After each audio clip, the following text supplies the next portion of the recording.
Hello and welcome to the first OSR Reddit Roundup of 2022. I am your host. Same guys before. I don't know why I say I am your host. I suppose if you've never come to one of these before, then hi, I'm Todd. Welcome. I feel like most folks in here have been in here before, but that would be a self-fulfilling prophecy if I didn't make myself give myself space for new people, then new people would never come. So welcome one and all. I think I only have one main programming note, and that is that the book selection is in the books, so to speak, for the Appendix N book club, the inaugural book.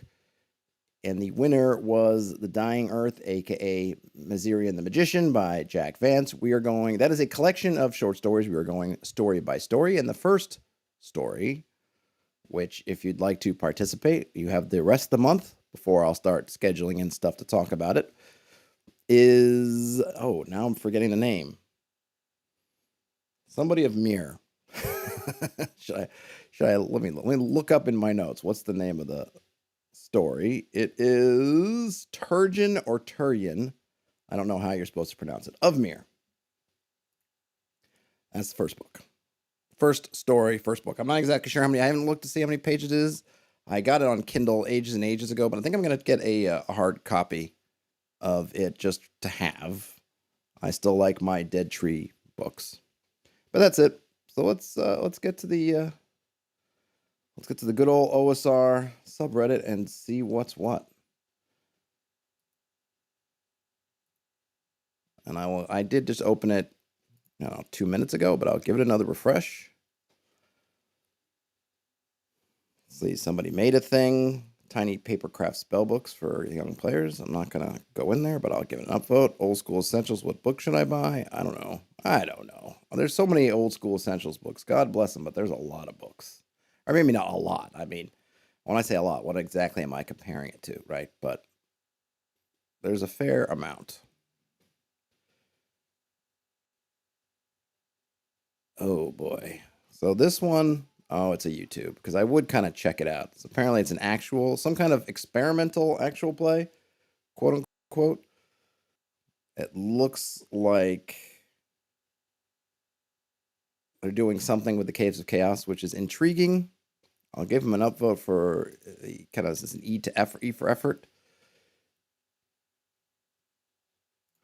Montel says, got to go to the boxes and see if I have the book in my collection of ancient artifacts. Absolutely. I think you might even be able, I don't know if you can, I was going to say, some of these are in the domain now. I don't think Jack Vance is actually, so you probably can't find one of those free PDFs, but take a look around, see if you can find it. Like I said, it's on Kindle.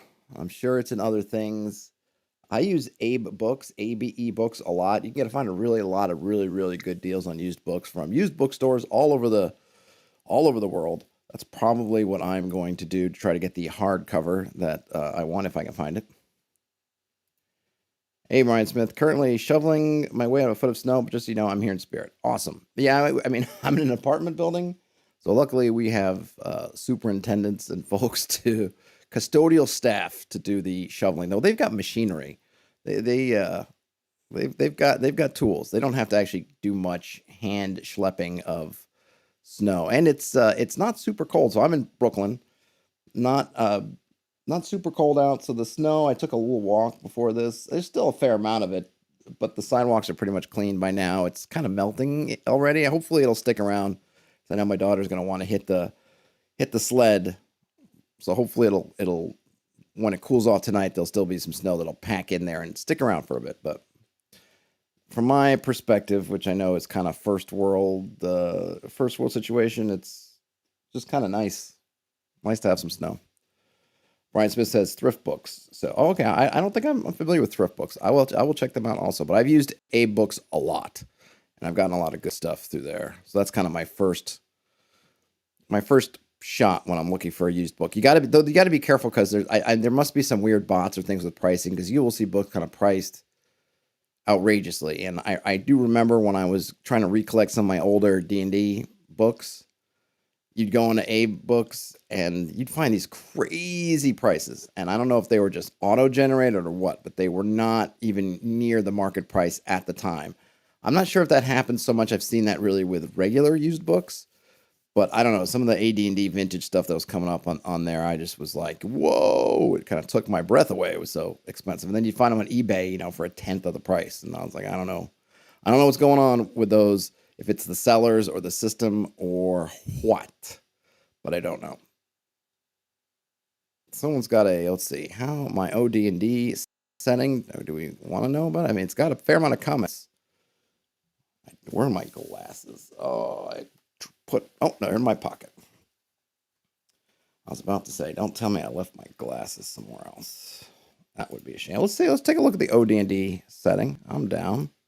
It's got a lot of comments.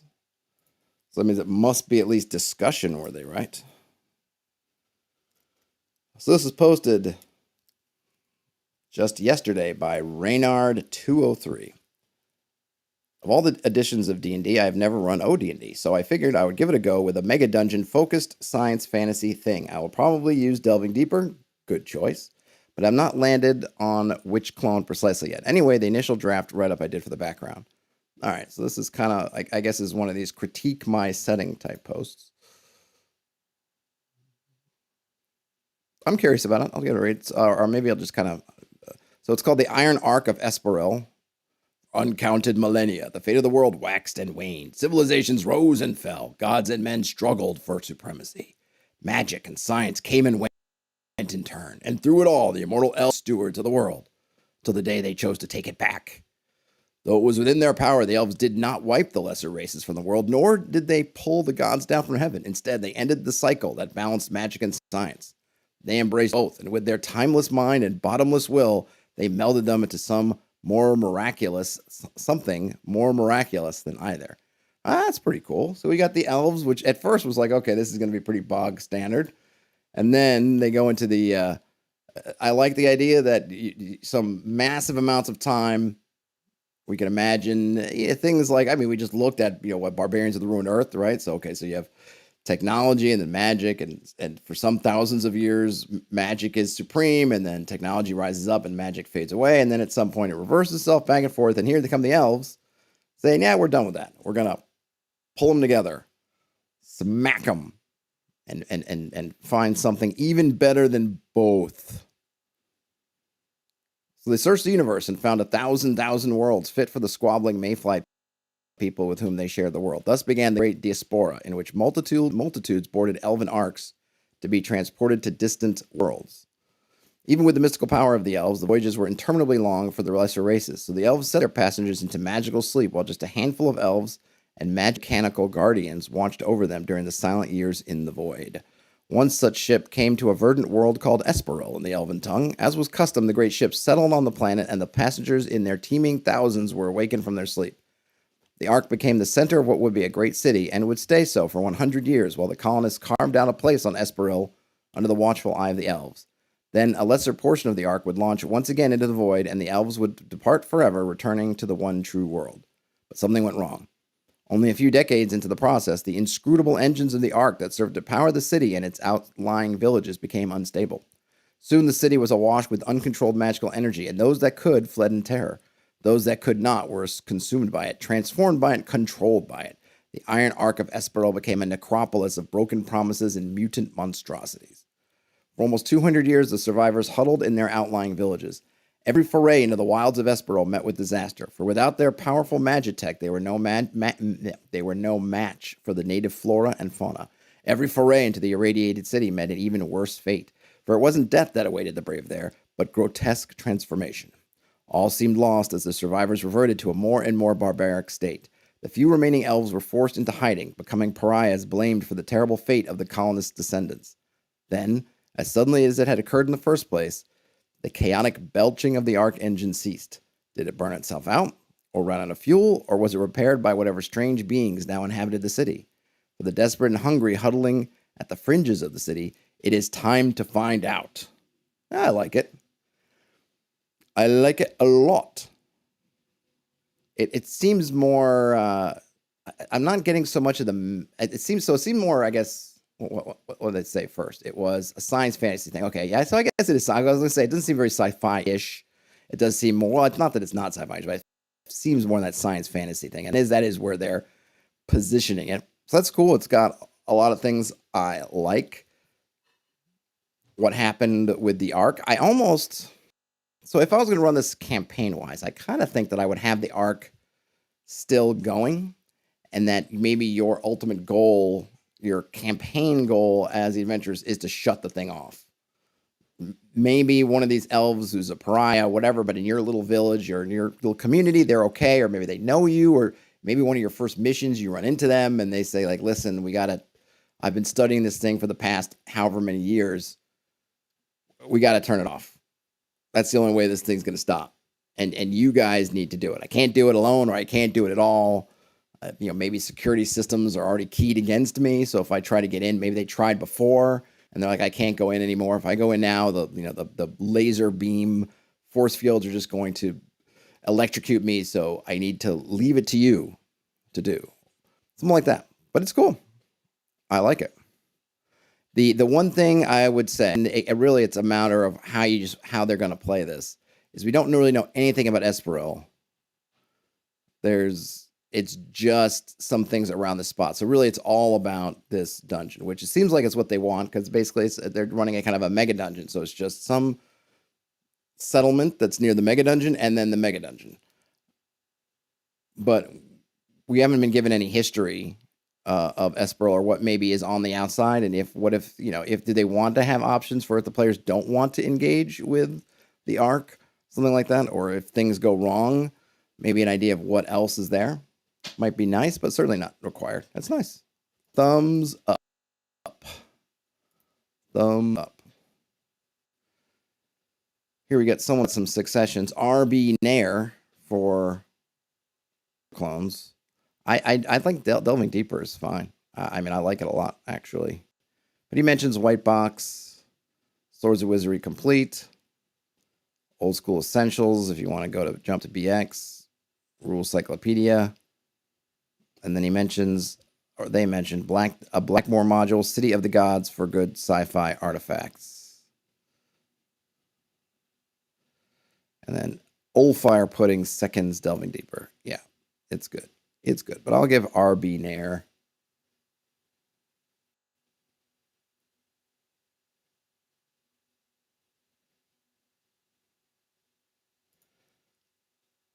Brian Smith says, we know the most info about Esperil. It seems like the players would be from not Esperil to start. Wonder what those places are. I get the sense that they were put in kind of, from a character standpoint, they would know the most about where they came from. It's not clear from here if they were, this seems like they were put in a basically cryo sleep. So they went to sleep on Earth, I guess, or somewhere, and then, or not Earth, but wherever this original setting is, or the original planet they're from, and then they got to Esperil. But we don't really know anything about Esperil. We just know that it's lush and it was in the Goldilocks zone so that they could land there, and that they built and that the Ark landed there. We don't know anything about it. We don't know anything about, what is the native flora and fauna of Esperil? We know they have some. We don't know what they are. Is there other intelligent life on Esperil?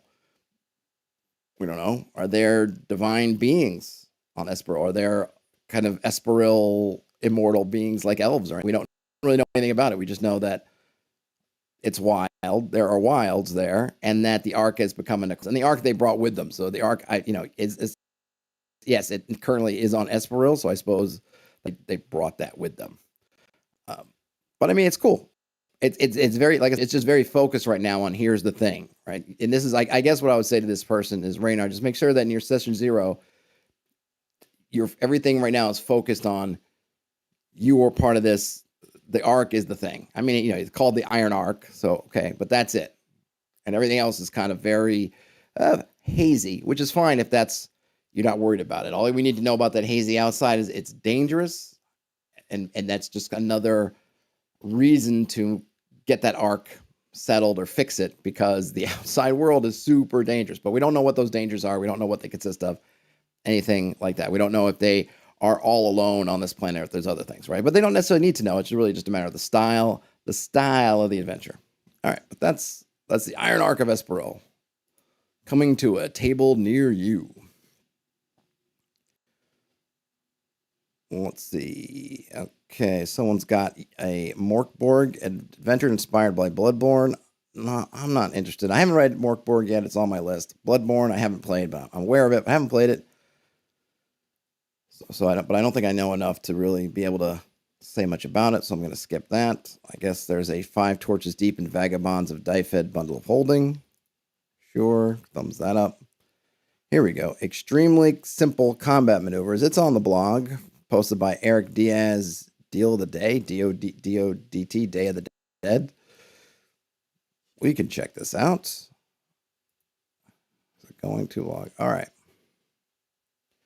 Oh, nice. Well, hey, Eric Diaz, D-O-T-D. I really appreciate it. You put the plain text into Reddit as well as linking. That's a really nice touch. I will go to your blog, though. I will go to your blog, Mr. Diaz. So this was posted to the, and I'm getting the link to post in the chat, Methods in Madness blog from January 5th. This is extremely simple combat maneuvers.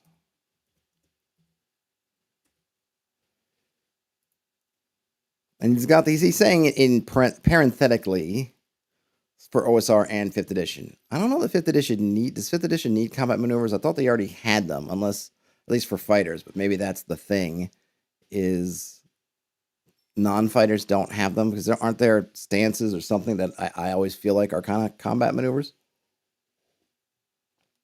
in 5e, but let's see what he has. First, he says, here's the idea. Maneuvers. After a creature rolls for damage, they can propose a maneuver. The defender may choose whether to accept the maneuver or take the damage. Maneuvers include disarming, pushing, stunning, blinding, breaking gear, tripping, pickpocketing, climbing, restraining, etc. The GM should veto impossible maneuvers. And this is quoted from something else, when that something else is a thread on the RPG.net forum. And that is specifically for 5th edition, at least according to, if I'm reading the URL correctly, it was posted from a thread called D&D 5e House Rules to add more tactical depth to combat. Now, back to Methods Set Madness. They say, this is an awesome idea, in my opinion. And by the way, Knave is a great game if you want to check it out before 2e comes out. But I feel it has one step too many and is missing some risk. First, creatures will always avoid a blow that will kill them, which is good, but becomes predictable. And no one will take a really serious maneuver except to avoid death. Second, you roll damage, but you don't do anything with it, other than maybe intimidating your opponent, so one step too many. How about this? Before you roll damage, you can propose a maneuver. Now the defender has to think twice. Is it worth the risk? What if it's a critical hit? See below. Maybe it is best to take the maneuver after all. This feels more organic to me. Imagine 2 opponents exchanging blows until one takes so many wounds / steps / blows that he or she realizes it is best to fight another day. Or 2 grapplers fighting until one has to choose between tapping or choking. Let's say, for example, that we are playing in a setting that losing is bad but passing out is worse. A playful medieval melee comes to mind. It is okay to concede defeat, but fighting until passing out means you're taking it too seriously / personal and you'll lose face. Declare before you roll. Taking this idea to the extreme, you could declare a maneuver before you even roll. I'm not sure it would work as well. You either have lots of declarations for nothing, if missing equals losing the maneuver, or if you must accept the maneuver even on a miss. I'm not sure anyone would take this option, but it is not an absurd idea either. It is basically similar to giving your opponent a chance of surrendering. Blade to the throat. Here's another use for this mechanic, surrendering enemies. You hit and let your foe choose damage or surrender with your blade to his or her throat. If he or she moves, they take damage, period, maybe even a critical hit, etc. Morale, surrender, etc. The whole thing encourages creatures to find solutions to combat in addition to always falling to death. If playing an OSR game, we could make this interact with morale rules somehow. Maybe a morale penalty if you're prone, disarmed, bloodied, etc., making the choices even more interesting. Bloody maneuvers. On a darker note, you can use this to turn combat into a really bloody affair, as suggested in the Odd Skull blog, linked below. A chopped hand or foot might be a viable alternative to death. Of course, the GM and player can feel a bit sadistic if using this method, maiming an enemy on purpose when you could knock them out, or simply slay them if necessary, or if you're mean, would be a rare choice for irrational, non-evil creatures. Maybe would be expected from beasts, oozes, etc. Do you fight on or just pull what's left of your arm? Choice between a prized magic item and death might be better, but it does open lots of possibilities, right? In 5th edition, since this is optional to the defender, it can be easily ported to 5e without risking of unbalancing things. 5e has its own maneuvers and even concentration, saving throws, and contests in combat that can be used for this. But this can add another layer to the game's tactics. In other games, in Rysis, when you're reduced to 0, opponent will just choose what happened, knocked out, captured, etc. Honor plus Intrigue has a dueling system where both opponents try to get advantage, and a wound only happens when you've taken a few steps back. Critical hits. Critical hits are more intimidating than normal hits since the damage in most systems is greater, so this will encourage the defender to accept a maneuver. Or you can do both at the same time. The defender can choose between taking augmented damage or normal damage and a maneuver. The attacker chooses which pair of options to propose, if any. And since we're here, okay, so he's got some titles in a sale that he's pimping, which is cool. We're on his blog, why not? And let's see. He's got some additional reading. All right. There it is. So let's see first. Brian Smith, Man of the Hour, says, interesting. In 5e, you can push or trip or whatever, but it takes your action. Most times people use their action to deal damage instead of some maneuver. Having the option of both seems good. Yeah, so I guess I'm mixed. I don't want to drop a turd in the punch bowl or be the fly in the ointment, but I understand where they're saying, look, hey, defender, you get the choice, right? And that's kind of interesting. But I think, and they say, okay, the risk for the defender, but there's no risk for the attacker to just add on maneuvers every time. If every time you hit, you can add a maneuver for free, I would always have, I imagine, I guess you want to do damage sometimes. It seems like I want it to be a thoughtful decision from both parties. Now I can see there is a thoughtfulness saying, hey, either I'm going to do damage, because I guess the thoughtfulness from the attacker in this system is you either, if you give them a maneuver, they'll take it. Give them maneuver or damage, you're giving up the damage, which I understand potentially if they take the maneuver. But if I'm asking for a maneuver, the maneuver in itself has an advantage attached to it. So then what am I really giving up? So let's take an example. And this is especially true if you get away, if either you have weapon damage is class-based, which some systems have, or you're using something that doesn't, let's say you have a dagger, and in your game, daggers do a D4. If I'm the thief with a dagger, or I'm anybody with a dagger, or a magic user with a dagger, why wouldn't I always just trip people and offer it? Maybe you think, well, they're never going to take the D4 damage, or they're always going to take the D4 damage, maybe. But if that trip puts them on the floor and then puts them at, say, plus, or say at whatever disadvantage, when the big burly fighter can then just wail on them with the warhammer, from a efficiency standpoint, as part of the team, if I can land those hits, that's probably worth more than the D4.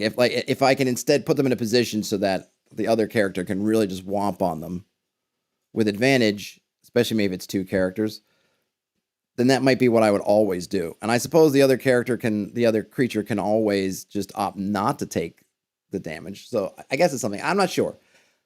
I'm kind of talking myself in and out of it at the same time. What I would probably do, like my fear, I think one is that it becomes something where it's a no-brainer to always add a maneuver to something. Oh, I'm only doing, D2 damage, or I'm unarmed. What if I'm unarmed? It's like, well, I'm not going to do barely any damage. Some game where you're unarmed and you're doing 1 point of damage. Well, then just maneuver away. But if my maneuvers are all knock them over, send them on their butt, put them prone, and then everybody else can pile away on them with a +2 or +4 or whatever you give them advantage to attack, then it's clearly going to be just what I do every time. I'm going to run over there and do that. Or, my familiar. What is your little familiar doing? Here in 5th edition, you can do things with your familiar. Oh, my familiar just maneuver. And I don't like that. I think it's been becoming clear. I'm not a big fan of something that becomes so advantageous that you want to do it every single time for somebody. So I'd want to figure out what way to do it. What I might do, and I would like to favor, I think in all these things, I always want to look at, well, these are combat maneuvers. So who should be the best at combat maneuvers? Fighters. On the one hand, you say, well, yeah, they are because they have extra bonuses to attacks. They're more likely to hit. So they're more likely to get maneuvers, but it's by a pretty small margin depending on what you're playing. If you're a level 1 and you're in, fighters don't even differentiate themselves really until at least level 2, pretty much depending on the system. I might say margin of success. Hey, succeed by more than 4. So you're rolling to attack. If you succeed by more than 4, then you get maneuver. You get to choose maneuver or damage. You, the attacker, you can choose. If you get 8 or more, and adjust the numbers, kind of your critical success, but it's not just on a 20, then maybe you beat it by 6 or more, 8 or more, then you get to do maneuver and damage. And that way it's rewarding you for doing well. It's rewarding you for putting yourself in the best situation. I feel like it is maybe giving a little bit more to fighters who are going to tend to, hopefully, it's not just hitting, but it's hitting and that margin of success. I might do something like that, but it's definitely not a bad idea. I might do it a little bit differently. I think and I will fully admit, probably as myself, maybe I'm a little bit too skittish about some of these things where I feel like there is some room for abuse, even if it's kind of small room. I'm always a little bit like, I don't know. But it'd definitely be worth playing around with. And also, it's going to be a lot of how it works at your table with what kind of maneuvers you're allowing all the time. If you allow them to be really expansive with kind of crazier maneuvers, you're going to get crazier results. You can also be very toned down. I'd probably want to put size and things. I'm like, the wizard trips the dragon, right? No, not going to happen. But of course, there's always that caveat of what the GM allows. So there was that. Nick Fleming says, "Hey Nick, I'd rather just do damage, and if used with 5th edition, it sort of steps on the toes of the battle master fighter subclass." Yeah, I mean that was my initial point with 5th edition. Is I thought that fighters have those kind of things already in the bag. So yeah, it does step on. I'm okay with a little bit of stepping on toes if we make sure that the fighters have that supremacy. Because look, in the OSR game, in combat, anybody who's fighting and not using like a special skill or magic is kind of stepping on the fighter's toes a little bit, because fighters fight, everybody fights. But you differentiate fighters by making sure they have some kind of advantage in fighting, be it just their bonuses are better. They get, they get to use the most different types of weapons and armor. They get the highest, the broadest range of magical, combat stuff, armor and weapons to use. So yes, everyone can fight, but the fighters get to be a step above. So if in 5th edition, if we're going to put this in there, I want to know, okay, well, you're doing what battle masters can kind of do. Well, how do I make sure that battle masters still get that stay one step above? So that, I mean, in 5th edition, it's all kinds of wacky anyway, because I know lots of people make all kinds of non-fighter based classes that are basically fighters or better at being fighters, and it's all over the place. And so it's, so I'm really going to probably just stick to how I feel about the OSR, because the 5e space with all the way they do things is totally beyond my comprehension at this point. Brian Smith says, quote unquote, simplified maneuvers, right? Seems like maybe in a crit you could trade the damage for maneuver off a list. I think if you crit, give them both. I mean, if I'm the GM and you crit, I'll give you both. And I would even say, I would even be fine having that just on a crit. You can add a maneuver to your attack instead of the damage. I might say, okay, well, instead of doing double damage or 2 dice, rolling 2 dice damage, however you want to do crit or max damage, you could do roll for damage in a maneuver, or maybe even just max damage in a maneuver. And the same way, I would say on a critical miss, you stumble in and your opponent gets to do a maneuver to you, which would be kind of interesting and thematic and cinematic. If you step in to do something and you basically fumble, what does that look like? You trip, they're able to kind of knock you down, and now you're on your butt. It doesn't really reward fighters so much because everyone's got a flat chance of crits, but it's kind of an interesting way to do it that at least is fair in the sense that everyone has the same chance to basically roll crits. So, there is that. Hey, Chip's here. Hey, Chip, how are you?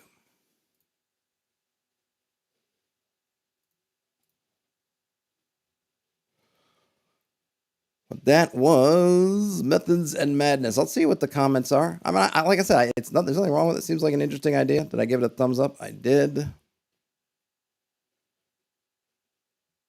Zwart27 says, I generally let my players take the option of taking X damage or losing a limb, which becomes more and more attractive option when they get low on HP. And then someone says, wait, F, this rules. I don't know. I don't know if I go that far. I would definitely do, and I've thought about doing this in my game, having some kind of, you're dying you can roll a death save and then someone do the death save and you go on some kind of list and you can have some choices, because I think it's just interesting.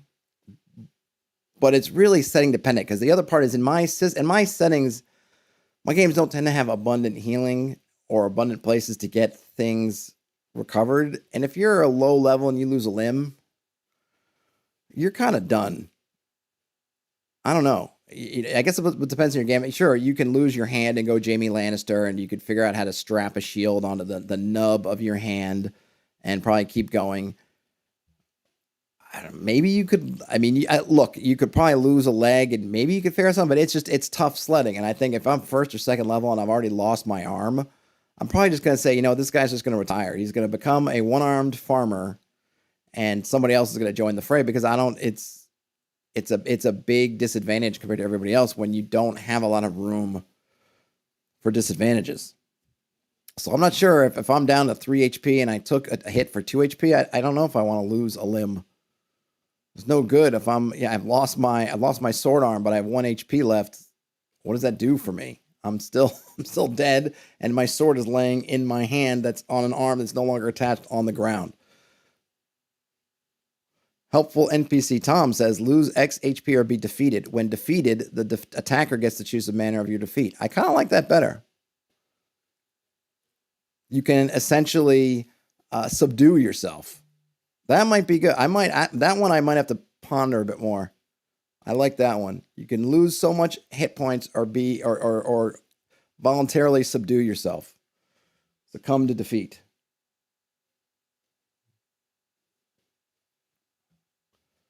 Brian Smith says, I don't like the meta of a player getting to choose to lose a limb instead of dying. Doesn't seem like that is actually an option that often. A devil offering a deal to let you live, though. There are a couple ways I could see it. It's not, I don't look at it like the whole combat stops and the player goes, wait, I'll give you my arm, or the character goes, wait, I'll give you my arm, and then the other creature goes, accepted, and they take it. That's not how I see it. It's how I see it is kind of it's a bit of the inverted. Hey, choose how you want to kill somebody. Only it's kind of choose how you want to be mortally wounded. But because you're taking this big thing, instead of being mortally wounded, you're going to be just seriously wounded. But it's almost like, well, maybe the better way to look at it is like this: you can lose an arm and live. You could lose an arm and bleed out. So on the losing a limb thing, you look at it and say, this thing is essentially either a mortal or an almost mortal blow. You're going to lose the limb. You can lose the limb and die, and then you're just dead. And then we just narrated how you died as you lost the limb. Or you can lose the limb and try to carry on. And part of it is kind of, it's a game. And hey, I want to see the tension. That's why I always like things where things take longer. Instead of just you die, you're dying. I like that stuff. So let's see what happens. Let's see what happens if you lose a limb and you're not immediately just bleeding out and dead, but there's a chance for you to recover. I mean, it's not like such things don't ever happen. So yeah, you're given that choice, but it's more of, I think it's more of the nature of it. It's kind of like, you're going to lose your arm. Do you want to carry on? Or do you want to let your body go? And if you want to carry on, you can. If you don't let your body go, you'll bleed out. But it's almost like, are you engaging your character's will to try to make it through this grievous wound?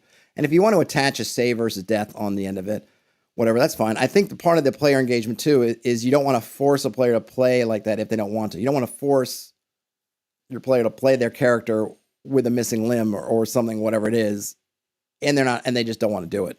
So you're kind of giving that chance at the beginning, just opt out. So you can look at it that way. Instead of saying, oh, I'm opting in, you say, do you want to opt out of this grievous wound and just die? Fine. Otherwise, you can opt in. Hey, Raid LC says, I like death or dismember tables that have minor lingering injuries, major injuries, death, or sometimes even a rare boon on the table, like an intimidating scar. Choosing is an interesting take. And then Brian Smith says 5e especially isn't too granted with HP and when you're actually dead. No, 5e you have a lot of latitude, right? You've got those the 3 death saves, so on and so forth to keep you alive.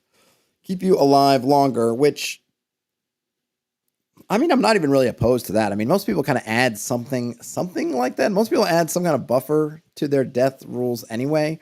I've done it in my home game where I've allowed folks to take kind of their unused power dice and spend them to stay alive. I also do a dying thing, so even if you are just kind of dying, they basically have until the next round to kind of patch you up, to throw a bandage around you. So I don't mind giving a little bit. Having the players choose it, it's definitely interesting. Did they don't say that the players have a choice of which limb they lose, or something like that. It's just merely they have the choice of losing it or not. So I don't know that it's saying, hey, you get to choose exactly what's missing, or if you're going to use something, we're going to roll a body part, and then you're going to choose to accept that body part being lopped off or not. But yeah, it is interesting. Oh, and then Weird Cranium chimes in. They are the Odd Skull blog.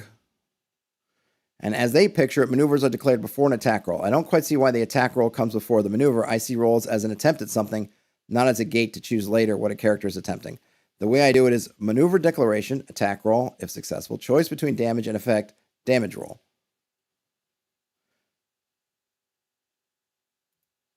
I'll give him a thumbs up. I definitely would if I was going to do maneuvers, I definitely think you need to declare it before your attack roll. I think you need to decide where you're doing it, and I might even put in maybe even say there's a slight penalty to trying the maneuver because you're not going all out for the attack. You're trying to trip rather than just go for a hit. So there's a little penalty there on that. But I definitely think I would want to declare beforehand. I agree. You declare, then you roll. You don't roll and then declare. To me, anyway. Okay, we've got, let's see, question, music. Looks like some kind of meme. Can Dolmenwood work as a low prep campaign? I'm not sure. Adventures with modern layouts. That's a discussion. I'm going to skip that one. Someone made an island adventure for Karn called Salthaven. Let's see. It's on itch. If I can get it, if I can see it without having to pay for it, give it a look. It's 2 bits. Can't claim a community copy because they have.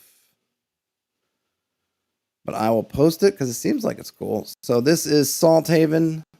Maybe I'll reach out and see if I can get a review copy. Island Adventure, written for Cairn by Robin Fjarum. I hope I'm pronouncing that okay. The quiet fishing town of Salthaven, located on an island with the same name, is suddenly plagued by terrible storms. No ships are able to leave or dock due to the relentless waves pummeling the shoreline. There are even rumors that people have been attacked by terrible monsters washing up on shore. Panic is spreading among the populace, and a sinister marsh cult is quick to take advantage of this by recruiting the scared townsfolk to their cause. So it's only 3 pages, so it would have been perfect to read here, but, what can we do? In these 3 pages, you'll find a town under attack from both sea and land, an imposter pirate captain, a sinister cult trying to awaken a terrible monster, clock counting down the impending doom, a 1-page dungeon, and 8 enemies with stats for Cairn. I will just put this Salthaven Adventure. And I called it Slathaven. Yeah. The joke's on me. It's Salthaven, not Slathaven. I will add this to my RPG collection so I can remember it.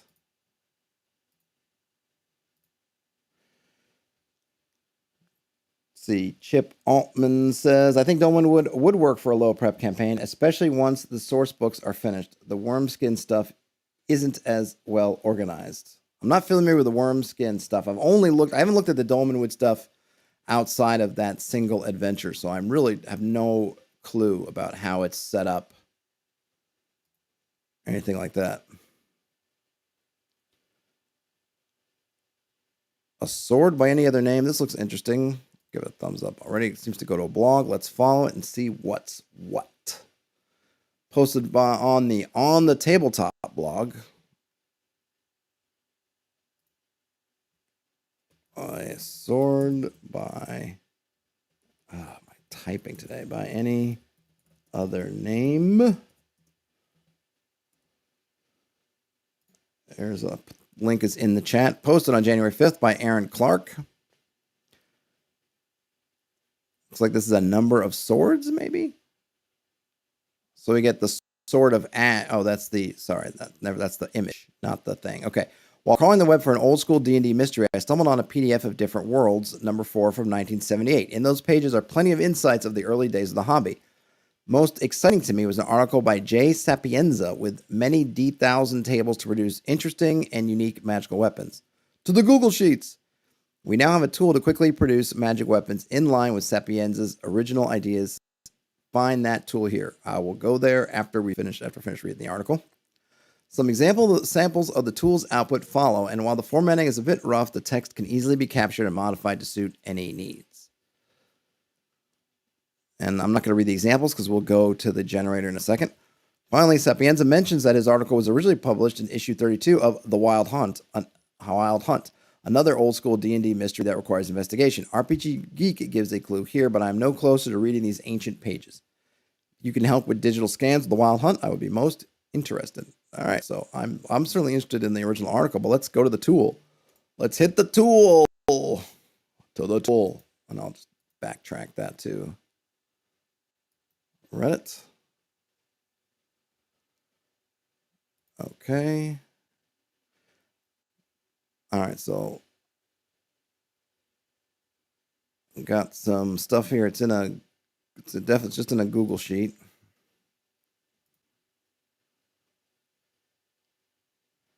I don't know how this works. Let me read the README again. Okay, so they made some changes to it. Description, the tables.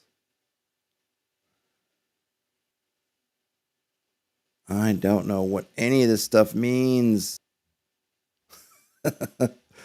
All right, I was hoping a little bit easier. I'm not sure. Let me go back to the blog. I guess we will read the examples because I can't read that Google sheet to really. Someone got better Google sheet food than I am. I can't. So I see lots of tables and things here, but I don't see one where it's just hey, here's the end result.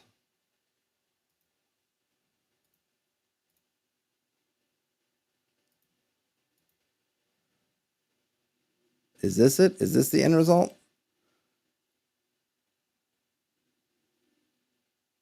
All right, so I guess we have one here, and I'm not sure how you get more. Would you just refresh it? Okay, so if we go to that description tab, the one I have says, what is it? A shiny copper short sword, curved, D6 with a claw. It's a +1 magical weapon with no other special powers. It's neutral alignment. Okay, so we put all this together. We got a shiny copper short sword that's curved with a claw. It's a +1 magic weapon. No specific opponent modifiers. No special powers. It's got intelligence 2, ego 6. Language is none. Basic abilities none. Special abilities none and none. Okay. All right, so I think this is where I want to be on this tab. If I hit refresh. Okay. I wonder if there's a...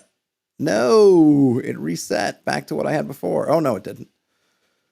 It's different. All right, so now I've got a dull copper short sword, straight, without any distinguishing features. It's a +1 holy weapon.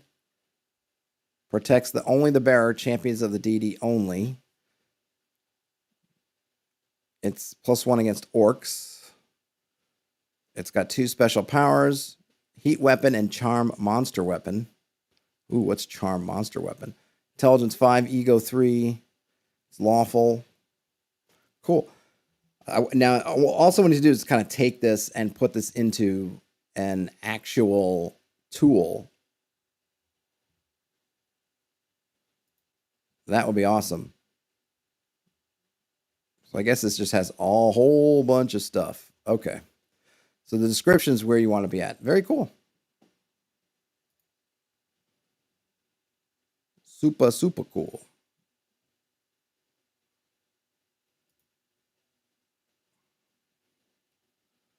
Any good comments?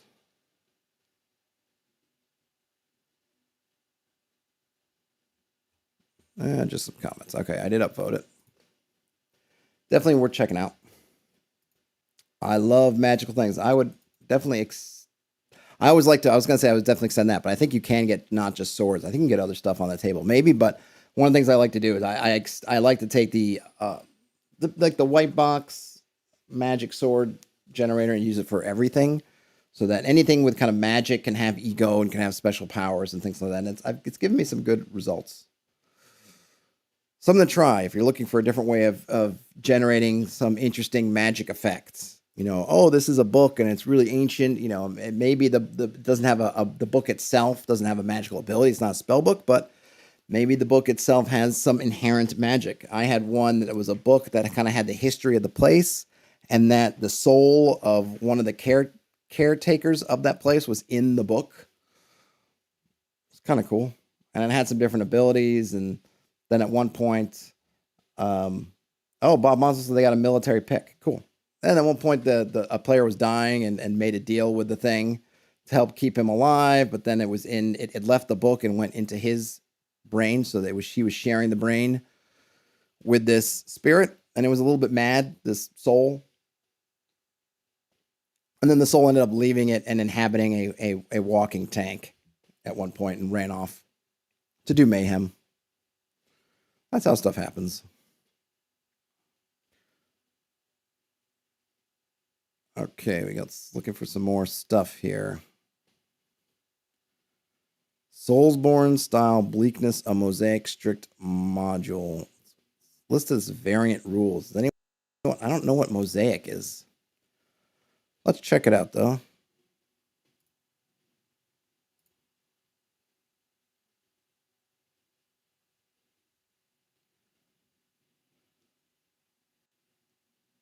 Okay, this is from Sean F. Smith at Medium. Sean F. Smith's Medium. Soulsborne style bleakness, a mosaic strict module. Am I the only one that doesn't know what a mosaic strict module means? Posted 3 days ago. The Tala are fairies in the same way that horse hooves are thumbs. We might not know each Tala, but we've worked out what they mean to us. Purpose. This module provides Dark Souls-style bleakness to quote-unquote chosen one narratives without the repetitiousness of those games. Repetitiousness? That be repetition? In short, if your PC would be killed, they do not die. Instead, the killer dies and the PC gains another Tala, or blemish fairy. In long, PCs can die, they cannot be killed.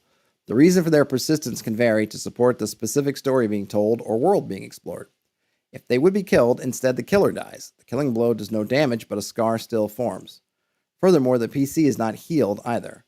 Force majeure. The protection does not extend to natural death, such as from falling, exhaustion, or poison. Iconic boss fights might be considered forces of nature at your discretion. The Talo plus their impact. Tala are invisible, sticky fairies. The act of inverted death brings them into existence.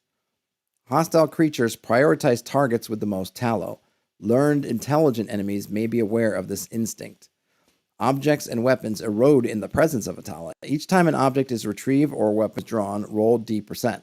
If this number, or I guess roll a percentage die. Why would they use something like D%? Just write out, you're on a blog, just write out percentile die or D100 or something like that. D%.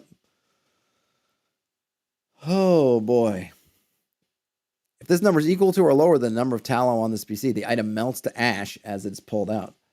Oh, we got some. There, our first spam of the day. Yay! You are blocked. Brian Smith says, what? Also, is this how to explain plot armor? It could be. If you wanted to have something with plot armor, this is definitely a way to do it.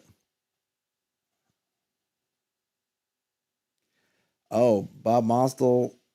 Do you know this Bob Mostel, or are you just making this thing up? Oh, I guess he did look it up. So Mosaic apparently stands for Modular Optional Short Attested Independent Coreless.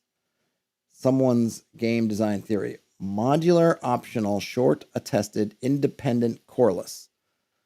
Oh, I mean, we can definitely see that at work. This is modular. You can attach it to your game or not. It is optional. It is short.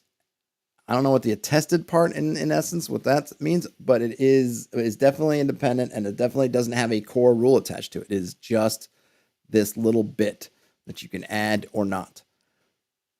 The more Tala a PC has, the bleaker and harsher the world looks. Invite players to explain what changes from their perspective. It is a psychological effect of the Talo and has no tangible impact on the world itself. Clearing out Tala. Listening to a story told around a bonfire removes 1 Tala. Churches and devotionals can host services that remove all Talo from a PC. The cost is commensurate with the number of Talo removed.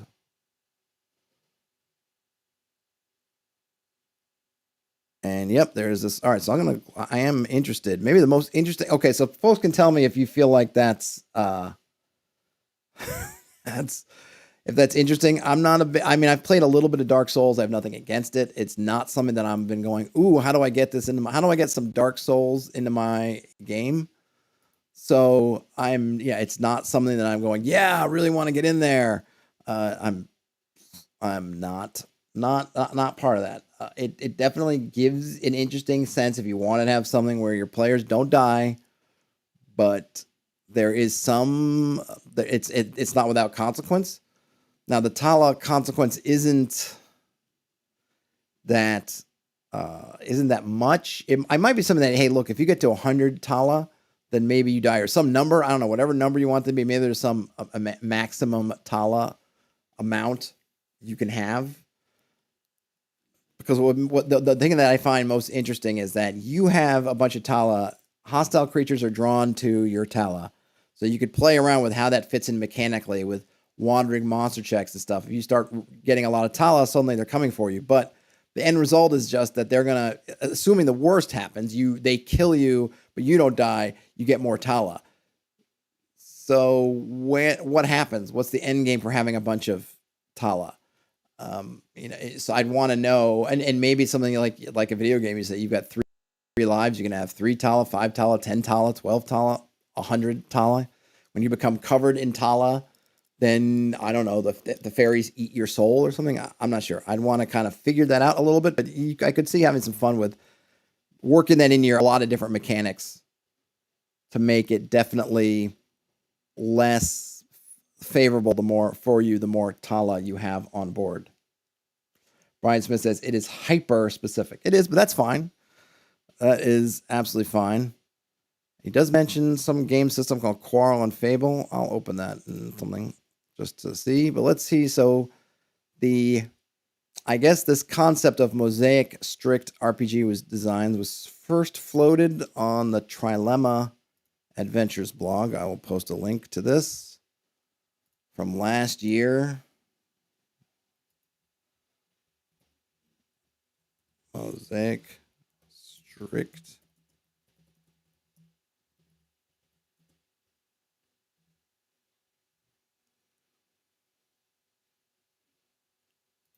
Shitala.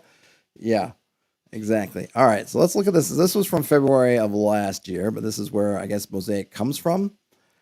It's called Nothing at the Bottom, Mosaic Strict RPG Design. This blog post describes an experimental RPG design principle, Mosaic Strict. I'm defining this principle because I'm curious what kinds of games result from applying it. I have no idea. I'm defining it very carefully because we live in a fallen world and shared understanding is fleeting. Mosaic is a set of criteria that might be true of an RPG text. Modular, optional, short, attested, independent, coreless. If all the criteria apply, then that text is Mosaic Strict. If only some or none of the criteria apply, then it's not Mosaic Strict. There are no partial points. It's all or nothing. If you use a hashtag for some reason, please use hashtag Mosaic Strict capitalization so screen readers can handle it properly. Modular. Mosaic Strict RPG texts are meant to be used together with other RPG texts. Each text only describes a portion of the rules that will probably be in use. One might describe an initiative system, another how combat works, another how gutter mage rituals work. Anyone trying to have a pleasant evening of gaming will probably need to use several of them. And so I guess the definition here, modular, any game text that explicitly claims to be an entire complete RPG is not Mosaic strict. So it cannot be a full RPG. It just has to be a component, a module. This doesn't mean that all Mosaic strict texts necessarily work well together. Any given pairing might be hot garbage. That's fine because they're all optional. Mosaic strict RPG texts are all optional. You don't have to use them. Each play group will decide for itself which one or ones they are using. If a game text describes itself as mandatory or necessary for the use of a certain gaming experience, it is not Mosaic strict. Optional. Any game text that describes itself as necessary for play is not Mosaic strict. I see. Okay, I'm getting a sense of how this is laid out. Please note that the modular and optional tests aren't about the rules of a text and whether they're really modular or optional. This rule is about how the text describes itself. Short. Mosaic strict optional rules are concise enough to fit on a 2-page spread, no more than 1,500 words. This includes any and all words that are part of the publication, such as words in illustrations, the document's title, subtitle, headings, subheadings, byline, copyright notice, Mosaic strict attestation. See below. If the text is longer than this, it's not Mosaic strict. Attested. If the game doesn't explicitly say that it's Mosaic strict, it isn't. This rule exists for 3 reasons. Mosaic strict game designers, if there ever are any, have a slim chance of finding one another if their work is labeled. It might help confused readers if your Mosaic strict optional rules understand why it refuses to use the term saving throw for no good reason. It makes the acronym work. Independent. Now, out of the way, here's a tough one. The rule that is really what Mosaic strict is all about. Mosaic strict texts do not refer to the mechanics or quantified state in any other game text. All right, I'm going to need a drink for this one. By mechanics, I mean any procedures. Do this, then do this next, roll these dice, use dice at all. That tells you how to play. By quantified state, I mean any use of numbers, tags, attributes, binary, or multi-state conditions. Alignment, prone, not prone, to characterize what's going on in the game world. Mosaic strict texts don't refer to any rules whatsoever from other documents. Mosaic strict texts do not build on one another. They don't assume you're using alignment or levels or that you have a strength stat described in another document. None of that. There are no mechanical connections whatsoever between Mosaic strict documents. This means that a Mosaic strict game text that describes a turn order for combat cannot assume that the characters have dex scores or that the game is using 2d6. The combat turn order document could define those things. Now, game worlds have things that cannot be counted or quantified. Money, a PC's height in inches. Light switches flip on and off. A game text can refer to quantified things that exist in a setting and still be Mosaic strict. A 2-page spread of being a wizard could say that you need $13,333 to join the Magic Society and that you must devour 13 white cats to be able to cast a tree-climbing cantrip up to 3 times a day and could still count as Mosaic strict. These are all in-game quantities. A game text that references any mechanical quality from another text is not Mosaic strict. And then Corliss. Let's see here. Whoops, lost my mouse here for a second. Where are we? Just wanted to check something. Okay. Corliss isn't a separate rule, but a consequence of independence that I need to be really clear about. There are no core rules and no character sheet at the bottom of Mosaic strict. No standard interface of compatibility. Corliss, assume nothing else is in use beyond free-form play. A game text could define a character sheet and still be Mosaic strict, but any other document that requires its use is not Mosaic strict. A game text could define a universal resolution mechanic and still be Mosaic strict, but any other document that references that resolution mechanic is not Mosaic strict. There is no central document or required rule at the heart of it all, only free-form play, role play, and whatever assumptions a particular group brings with it. A few clarifications.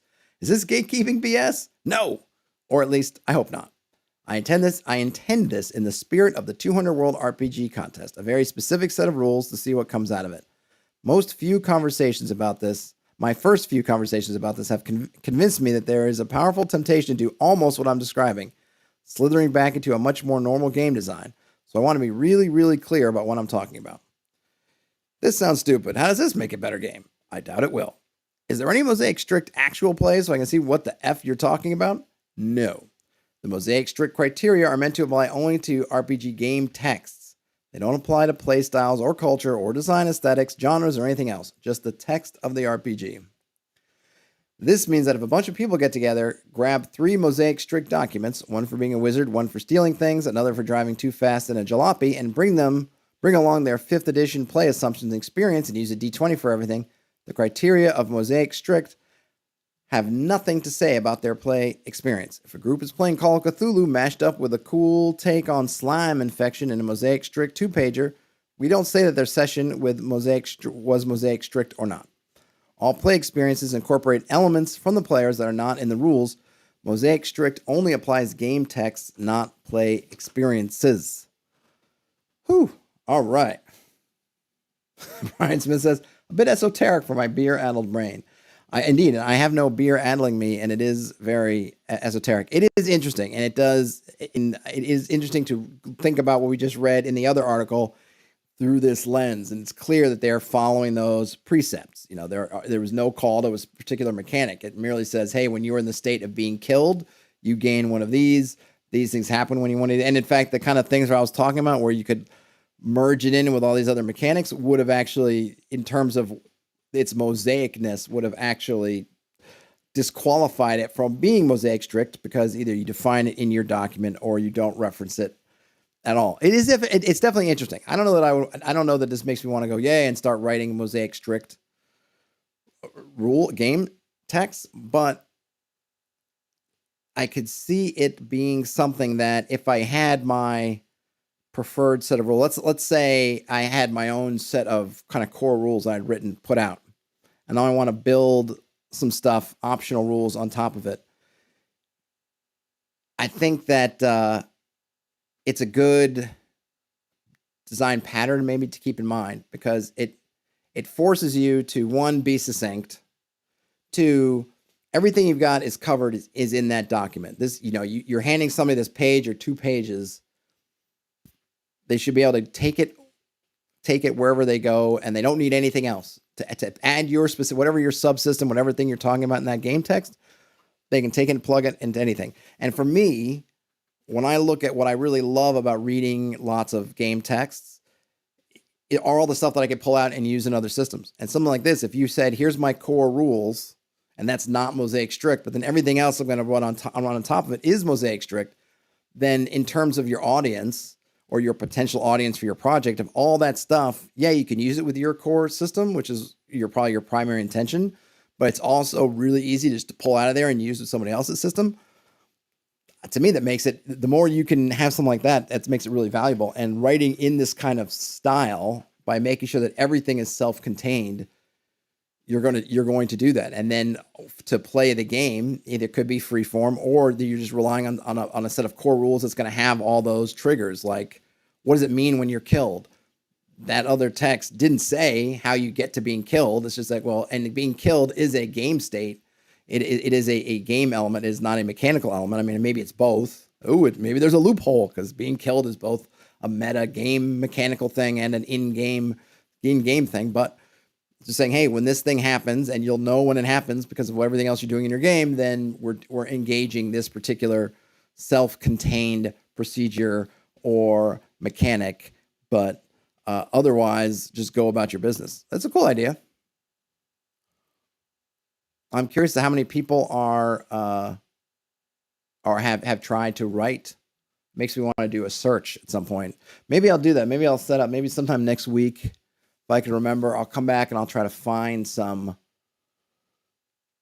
Mosaic. See if I can do some searches and find some other Mosaic stuff, and we could do like an hour looking at different Mosaic documents, Mosaic strict documents, to see how they come up with. And then Brian Smith says, Bob Moslow's description seems apt. Some guys did game design theory. Yep. Yeah, pretty much. Pretty much. All right, folks. Well, look at that. That is the hour. Another hour comes and goes. It seems to just go so quickly, which I'm glad for. On your way out, if you could give this a thumbs up, I'd appreciate it. And if you've stumbled into here and you think like, I really like this stuff, you are cool, I want to hang out with you, hey, subscribe to the channel. You'll get notified when I post new videos and stuff. As I mentioned at the beginning of the stream, The Appendix N book club is live. We're doing the first story of the First Dying Earth anthology by Jack Vance. I think it's called Turyan or Turgeon of Mir. You have the whole rest of January to read that story, so if you want to participate, find yourself a copy of that story, get to reading. Ooh, we got a comment. Hey, Pokeballoonza. Pronounced that correctly? Stumble this watching Hexcrawl videos. Well, awesome. Well, I think to the extent Pokeballoonza that anybody knows me at all, it's usually from a Hexcrawl video. So thanks for coming in. I hope it was worth your time. Brian Smith's the same, and now he's hooked on lunchtime RPG talk. Well, happy to have it. That's what I like to hear, folks. Hooked on RPG talk. Well, with that, have a great weekend, everybody. If you're watching or listening to this now, otherwise, have a great whatever day is up next for you. The rest of your day, night, or weekend. Game on. I'll talk to you later. Nice to meet you, Pokeballoonza. Hope I see